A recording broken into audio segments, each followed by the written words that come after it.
then I don't like investing in subnets after their price has increased. I like to sell after their price has increased. The subnet owner is so convicted about their subnet that they're letting their stakers dump on them. If the subnet were to get deregistered now, investors would lose 50%. It's a good thing to just be aware of.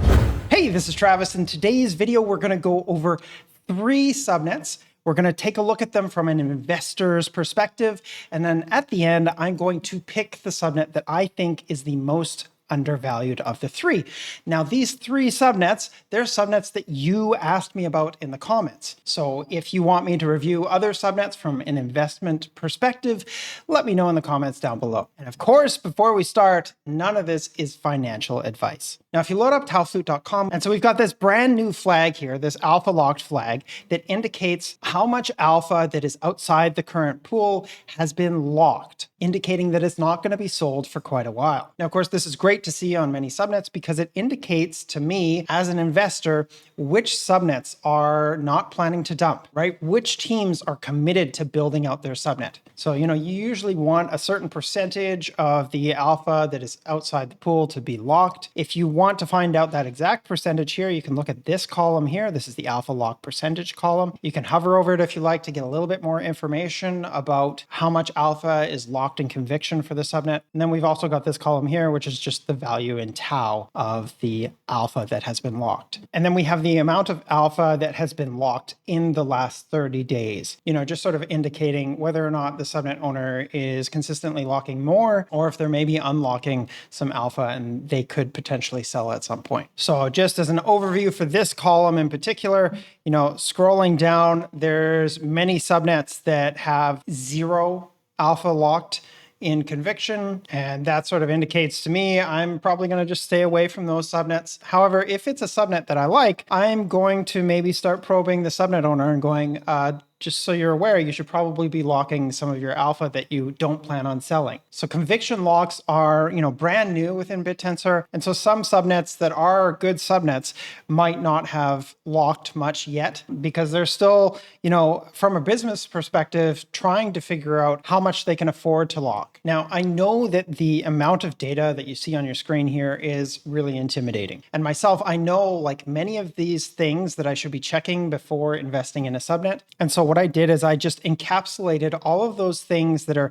important to understand before investing in a subnet, and I just put it into these flags here. So from a new investor's perspective, I think that these flags here are just really great because it tells you immediately whether there's a red flag with the subnet, and then maybe prompts you to ask the subnet owner about that. Maybe they have a good reason for it, but I don't want you to get too intimidated by all this data on the screen here. For those of us who are newer to alpha trading, these flags here are just a great way to get a high level overview of, Travis said that this was maybe important, so maybe I'll spend a little bit of time learning why there's a red flag on this subnet that I like.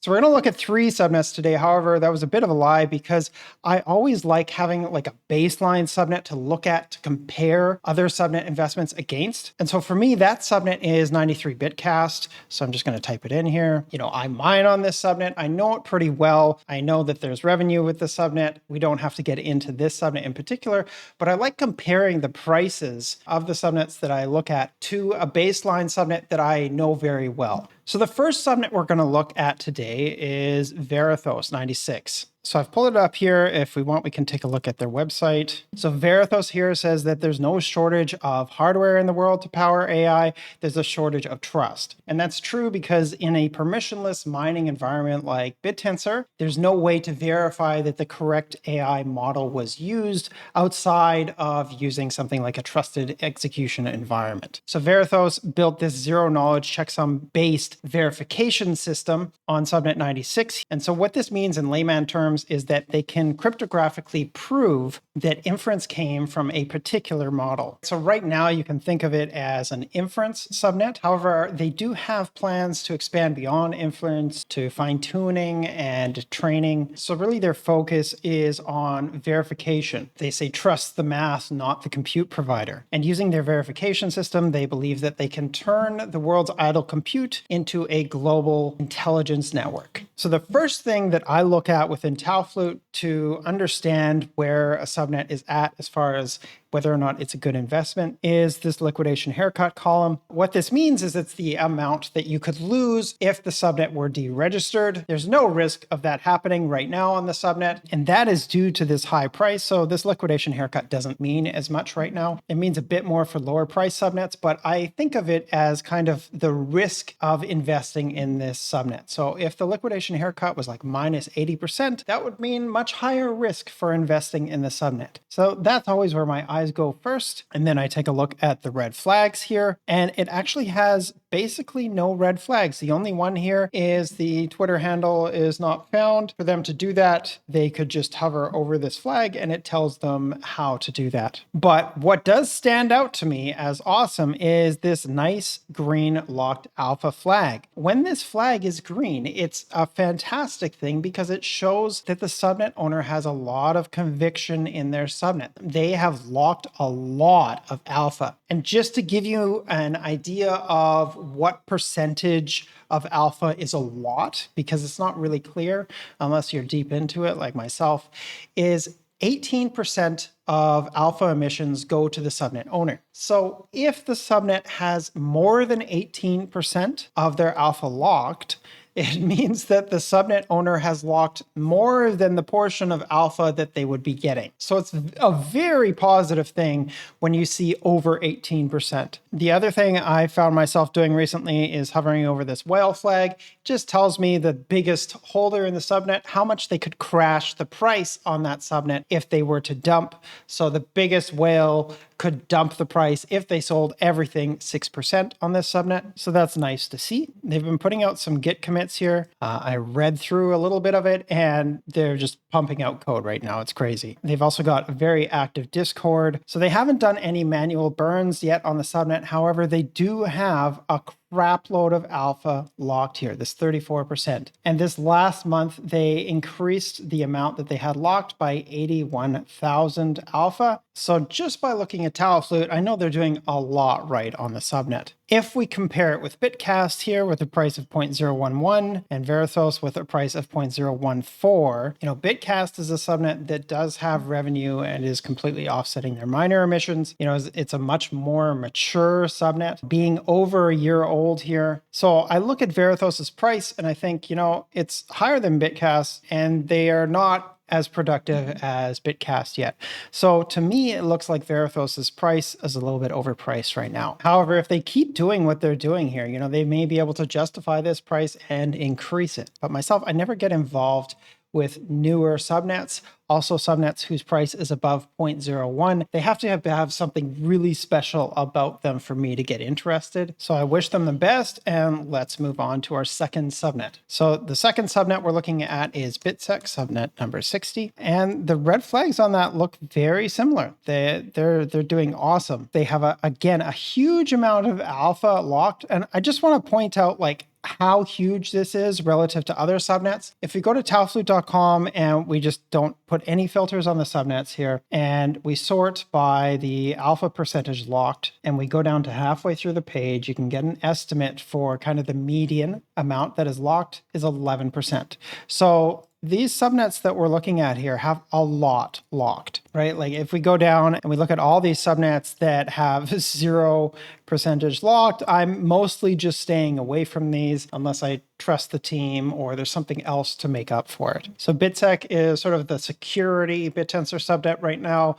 They have agents look for vulnerabilities in code. So Bitsec's claim to fame recently is that they were able to beat Mythos, Fable 5, at uncovering vulnerabilities in code. So I guess it's just another Bittensor subnet that is state-of-the-art. And just for context here, Mythos 5 is still restricted. The average person is not allowed to use it because they claim that it's got such powerful vulnerability detection. However, Bitsec is at least on par with it and it's beating Fable 5. So highly recommend taking a look at this novel novelty search. I'll put a link to that in the description. But let's get back to the investment case here. I like their price a lot more than Verathos. It's a much lower price and they're clearly getting work done here. The one thing that is a little bit scary to me from an investor's point of view is this liquidation haircut. And so hovering over this column, I can see the liquidation price is 0.0026. That's half of their current price. So if the subnet were to get deregistered now, investors would lose 50%. Now, I don't think that's very likely,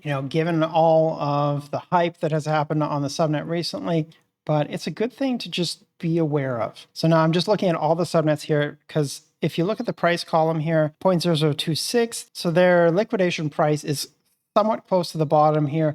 I really don't like it when subnets have a liquidation haircut below the current floor price, like the lowest price right now, because then if other investors lose interest, the subnet's going to get deregistered. Now, the really cool thing about Bitsec in particular here is they added a bunch more alpha to their lock this month. But if you hover over this column, you can see that there's 3 million total alpha outside the pool. That's the second last line there. And we added 87,000 in the last 30 days. And so on TaoFlute Premium, I can click here and see a little bit more information about the subnet, and in particular, the conviction over time. And so this blue line here indicates the amount that was locked at any particular moment in time. So they locked a whole bunch here a few weeks ago.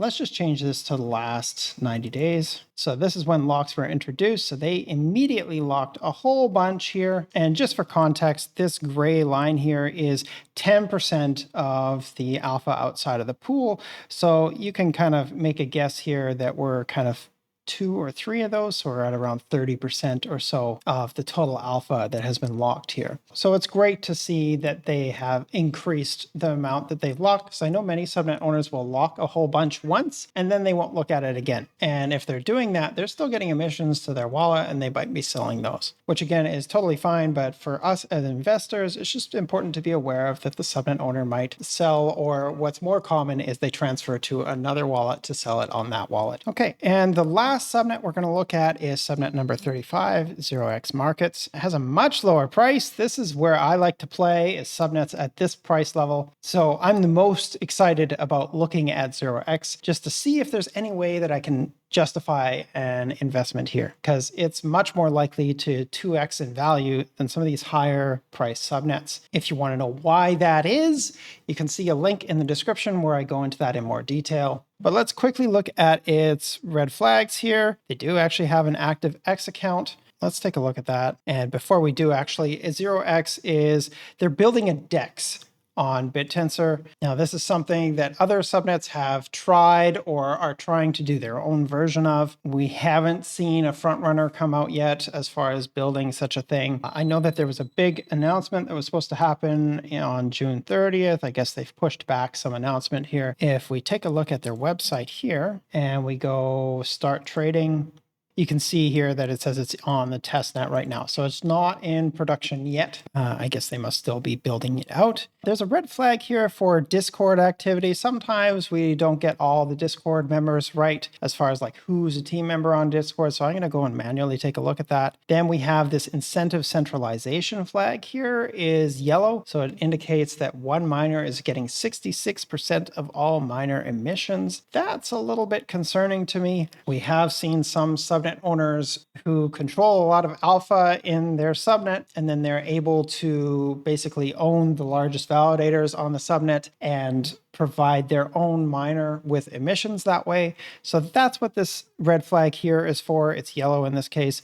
It's just to kind of highlight those subnets. So it's a little bit concerning. Like I would basically, for this flag, just ask the subnet owner, why is there one miner who's making 66% of all miner emissions? And they might have a good reason. Maybe it's some sort of winner takes all thing. And then the last flag here is the locked alpha flag, of which they have 18 tau worth of their alpha token locked, which is basically 0% of the total alpha outside of the pool. And so to me, that doesn't look so good. So let's take a look at their Discord. And so there hasn't really been much activity since that announcement. Although somebody here did ask, does this subnet have plans to lock the alpha? We didn't get an answer on that. But as soon as the subnet owner decides to lock alpha for their subnet, it just indicates to me as an investor that they're not planning on dumping. So for myself, I would really have liked to have seen there been some alpha locked at the time that I'm making this video. I hope they see this video and they do lock a whole bunch of their alpha. But myself, for the most part, I'm just staying away from all subnets that don't have any alpha locked.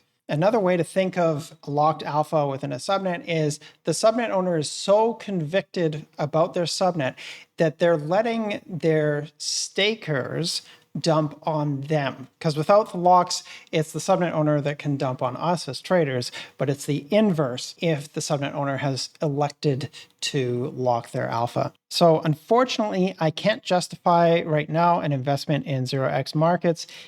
If they had a lot of alpha locked, I would look a little bit more deeply, see if there's anything I can do to justify an investment, because I do like their price. And also their liquidation haircut isn't too bad right now. Again, it's like a proxy for risk.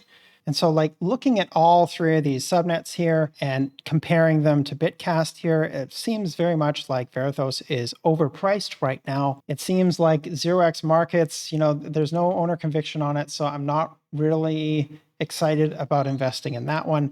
And so I'd have to say today, Bitsec would be the best investment of the three, at least in my opinion, not financial advice. And the one thing that I don't like about Bitsec is that its price has increased a lot in the last month. And I don't like investing in subnets after their price has increased. I like to invest in them before their price increases, or I like to sell after their price has increased. I don't like to buy after their price has increased. So if Bitsec comes down further in price, I'll be very interested in getting it. But as of right now, I look at this liquidation haircut, I'm a little bit afraid, but I do really like the amount that they've locked. So if you're interested in learning more about my thought process here, because I certainly didn't have enough time to go into the entirety of my thought process here, I do have a free course. There's a link to that in the description. It just goes over how I think about investing in alpha tokens.